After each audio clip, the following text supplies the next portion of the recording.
Please join me in welcoming Tre Davis.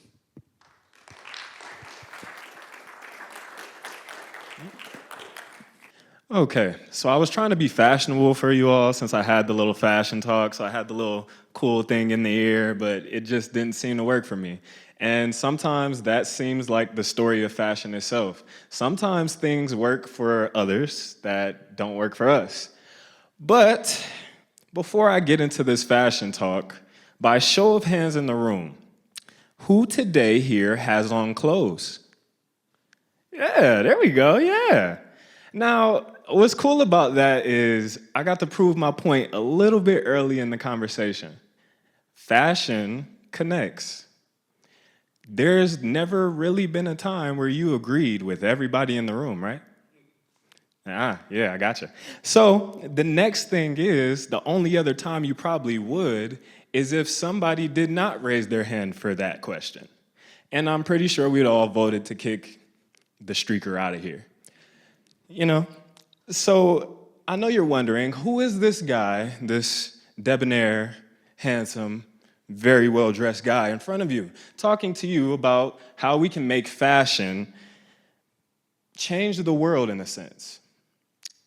I don't want to make it sound like such an ideal that's imaginary or fantasy, because I'm all about numbers. I'm a business guy. I like tangible things. I like things that can be measured. I can't measure hope. I can't measure promise. I can't measure things that I don't have a number for. So today, you're gonna help me help you visualize how we measure the impact of fashion. Okay? Sound good? Sound good? All right, okay, we're getting somewhere with the engagement. I like it. So, initially, my name is, anytime I step on a stage, my name is Tre Smoot. That is my stage name, that's my entertainment name, that's what gives me my confidence to go out there and smile and say things and make people like yourselves laugh. And I know you probably question, well, why did you ask me if I was naked? You can see. Well, sometimes that's called engagement. And that's what fashion does for us. It engages us, right? So me, myself, to give you a quick background, my name is TreVeaire Davis. Since this is my first TED Talk, I wanted to use my real name just in case this goes viral anywhere, and my name is a little fancy. So, because I am here on this stage, something that was my bucket list, I decided to get a little snazzy for you. The browns match the browns in the shoes, the blacks match the blacks in the shoes, and, a little bit of the watch. Now, to do this, to come out here, you have to have a certain level of confidence, a certain level of belief in yourself, And at times, whether you believe it or not, there were times that I doubted that in myself, It's like, no, not you. You're a handsome guy. You can't doubt yourself. You know how to dress. How are you doubting yourself? You can spell, you got good teeth, your hair's there.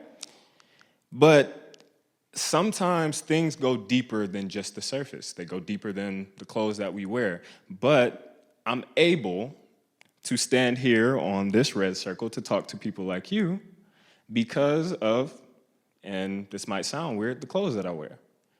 The clothes that we wear can become a uniform, And a uniform in itself can help you embody the feeling of said clothes. But before we get too deep into that, let's talk about how I got into fashion. What was it that made me decide that clothes was going to be what I would dedicate 10 years of my life to? Well, it always starts with a woman, doesn't it? Well, this woman in my life was my grandmother. I was born and raised to a wonderful woman named Janice. She is my grandmother. She raised me since birth until she shipped me off to college to go get dressed for people at a different school. Okay? Now, my grandmother's a CEO, let's put it like that. And when you're a CEO, a lot of eyes are on you, You set the room, okay? Now, my grandmother, she had a hard time getting dressed. in the morning. It was a daily thing for her, but it seemed to be a daily struggle for her. Now, before I knew it, it was, hey, Tre, these shoes or these shoes? This belt or this belt? This shirt or this shirt? And then that graduated into, hey, Tre, this texture with this color, or should I go this color with that fabric? And then it turned into me having the most important job that you can have for a CEO, which is being their stylist. And I'll get to that in a second. So the reason it's the most important job you can have is because the first business card you have is your fashion. And if I sent my grandmother out the house looking like she didn't know the difference between green and black, which she really does not know, then people would look at her and probably not take her as serious as they should. So she taught me from an early age, not directly taught me, but through her little challenges, I learned that fashion and presence are one and the same. You use your clothes. You use everything that you customize and personalize yourself to define you, to speak for you when you can't speak, right? So my grandmother taught me that. And my grandmother is my dad's mom. Now, my dad taught me the same lesson, but in kind of a different way, right? So do we have any former athletes in the room? Just by a raise of hands. Okay, some former athletes. So if you play sports, I know you've heard this. If you look good, you play good. I knew somebody's gonna give me an answer. There we are. If you're an athlete, you've heard, if you look good, you play good. What is this phenomenon? What is this notion? What is my dad trying to tell me? Well, he's telling me that if I go make 4 tackles today, I'll get a new visor to put in my helmet. He's telling me if I get an interception and a touchdown, that I'll get those brand new red, black, and white Michael Vick gloves that I want. So what is he using? He's using human emotion, motivation. He's using fashion to motivate me. Now, did I think that if I wore anything better than any other player, would I play better? No, I didn't believe that. But when I put it on, okay, now we have a different story because now I feel like the best player here. And because I feel like the best player here, I'm gonna go make a play that is outside of my strength. I'm gonna make a read that's outside of my strength. And from that, I become the player that I look like. I become the player that I feel like because believing and doing starts when you feel that you can do it or you believe that you can do it. Now, what was possible to me through getting dressed was being a better football player. And my dad and my grandmother taught me the lessons that fashion can affect human behavior, okay? So that fashion, now I'm motivated to go play. Now I'm making plays all over the field. Why? Because I want that new visor. I want those new cleats. I want that new belt, you know? I want that flag with the Nike symbol to hang out the back just so that that kid that can't catch me can see that I got a new flag, right? And this is all possible through fashion. Now, my dad, he was a real do as I say kind of person. And he led by example because he didn't like to speak much, because if he did, it was probably gonna be yelling. Now, he was a very, very debonair guy. He's even the one that I got the word from. One of my favorite words, by the way. And he, when we would get up to go places, he would get himself together, he would look in the mirror, he would go put on his necklaces, and then he would say, son, you see these? This is a part of me. Whenever I go out, people, they notice these necklaces on me. And they associate me with these necklaces. And I didn't understand what he was trying to say. I didn't understand over time what he was trying to tell me. But then when I got my first necklace, when I was 13 for Christmas, and I couldn't stop running around the house because I felt like my dad, I finally got what he was trying to tell me. He was trying to tell me that the way you present yourself and who you feel you are one and the same. And how you can manipulate that and maneuver that is through the clothes, the shoes, the hat, how you smell, everything that you wear, your presence in itself. So getting that lesson from my dad and my grandmother shaped the way that I interacted with the world. So I knew whenever I left out the house, I was clean, you know? And being clean when you leave out the house, it can get you into a little bit of trouble. Just a little bit. Because you start to think to yourself, you know, I bet I look better than Denzel. And then you start to think more to yourself, you know, I'd probably look better than Chris Brown if he was out here. And then you start to build and develop an identity through what? Clothes. Now, we heard two speakers before us talk about their personal associations with nervousness, with depression, with their own personal battles. I believe Mustafa said that it felt like he took off a cloak of invisibility. Now, when you think about that, when you think about that certain sentence there, he's telling you that clothing, right? That clothing was his armor. You get what I'm saying? How even just the analogy itself, a cloak of armor can take you and give you a different feeling of comfortability. Why? Because it's something that we don, and something that we don becomes a part of us. Now, I told you we were going to quantify fashion. Right now, I've only talked to you about fashion in my life, fashion with people. How do we quantify it? How does fashion change the world? Okay, I'll get there since you guys are being a little impatient. Well, this is how it goes. So what is the problem? That's what we have to figure out first. The problem is lack of opportunity. Now, I'm from Akron, Ohio, born and raised. Yay. So I'm from Akron, Ohio, born and raised, city of LeBron, city of grit, city of innovation.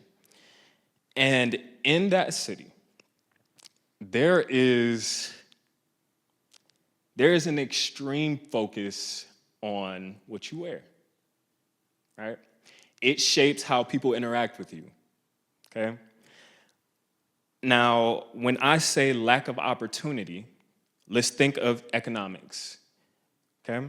So if we're in Akron, there is a lack of opportunity for creative outlets, things and programs where kids can go to take their time after school, in their free time, to create, to take ownership, to learn something that, most importantly, that they can take from the time that they leave high school to support their own life. So how do we measure this? How do we make this tangible? So you approach a lack of opportunity as we normally do in the inner city, with creativity, right? Most creative ideas, most trends, most of anything that has been popularized out of the inner city. So where there is a lack of opportunity, people seem to be having opportunities to create or seem to be inspired to create.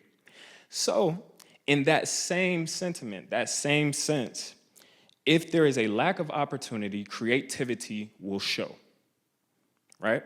So where there is a lack of programming for our kids that are interested in dressing, interested in designing, interested in manufacturing, interested in taking fashion from just, oh, that's nice, honey, you put together a little outfit, to, oh my goodness, you put together the Da Vinci catalog for next year? Oh, you're something special. It turns those things into that. So how do we do it? Because I'm still not answering your question. I'm just building a lot of tension. Okay? So this is how it happens. Clothing, lack of opportunity, it inspires. It inspires a kid like me to when he's 14, go into high school and try to wear the most outlandish outfits ever. And then the way that he gets talked about when he wears those outlandish outfits inspires him to start to study fashion. What can I wear that won't get me talked about? What can I wear that will get the girl that I like to look in my direction? What can I wear to make me cool? All right? Because creativity in itself is one of those things where it's directly associated with your legacy, just as is the things that you put on your body. So when I say it's directly associated with your legacy, I mean that creativity, it's associated with your legacy because the manifestation of fashion is considered art, right? The manifestation of creativity is fashion, and fashion is considered art. We take art and we leave it on this earth because we are temporary. Art in itself is something that lasts, is something that leaves a legacy. So if I live a life somewhat similar to Virgil Abloh, if I live a life full of fashion, full of inspiration, full of innovation, people will remember me for that. And then from there, they will create in my name. I will have inspired somebody to make better for their life. Now, I understand I still haven't made this tangible. This still sounds like a bunch of pretty decent ideals. How do we quantify this? Well, the most important thing from everything that we talked about today is that fashion garners attention. Now let's start to talk about money. So if fashion garners attention, that means attention is the important thing that we need to look at. Now, attention is something we can quantify. Attention is something that we can measure. Attention is something that is paid for every year by top companies. It is called advertisement. It's called ad spend. There was $700 billion in ad spend just amongst the top 10 companies in the United States. So what does that tell you? That your attention is worth $700 billion. Now, why is that important? It's important because you need numbers to quantify impact. So, if your attention costs $700 billion, that lets us know that our attention is the most important thing that we have. Now, what is the currency of fashion? If you haven't gotten it by now, it's attention. So, what you all have is the access to the same currency that people spend on.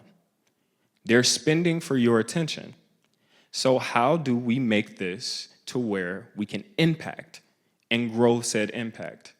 So if you know that companies are spending for your attention and they want your mind, your focus on their products, this is what you do. So if we know attention is the most important part, and companies will literally spend billions to trillions of dollars to garner your attention, that means the attention is what we need to make the impact on. Where do we push our attention to? How do we monetize said attention? And that question there is how we make the impact on inner city neighborhoods and make a positive change using fashion. So what are some of the options that we have to monetize what I'm talking about? And if it's not even monetizing, then how do we make a positive impact? Most of what I do is done with the youth. Now, my personal self, when I decided that I wanted to get into fashion, it was done because I just needed to dress nice. But when I decided that I wanted to inspire others to get into fashion, then I created a program that uses fashion to teach entrepreneurship. Now, everything in this program is tangible. So it brings us from the the ideal of fashion and what it is, what we create, and who we are. 2, inspiring the next generation of who will create what we wear, how we are, and what we do. So those ideals and those programs like the one that I'm in, programs like the one that I've started, and all the ones that I've been in throughout my childhood, are the programs that help us quantify and measure what fashion can do. Those programs can take millions of pounds of clothes in landfills, recycle them, and create a whole new industry of clothing. Now, we are measuring impact. So to end, I'll say, we've talked about personal impact of fashion. What could it mean for you? How could fashion help you get in front of a room of people and talk? We talked about what it meant for the planet. Recycling. Fashion is the 3rd biggest waste of this planet. So recycling, thrifting, that is how you impact using fashion. And then finally, you can create programming to inspire the next generation of designers and people that are fashion enthusiasts like yourself. And then if you are from an inner city town, fashion can even get you to giving a TED Talk like it was on my bucket list. So, thank you.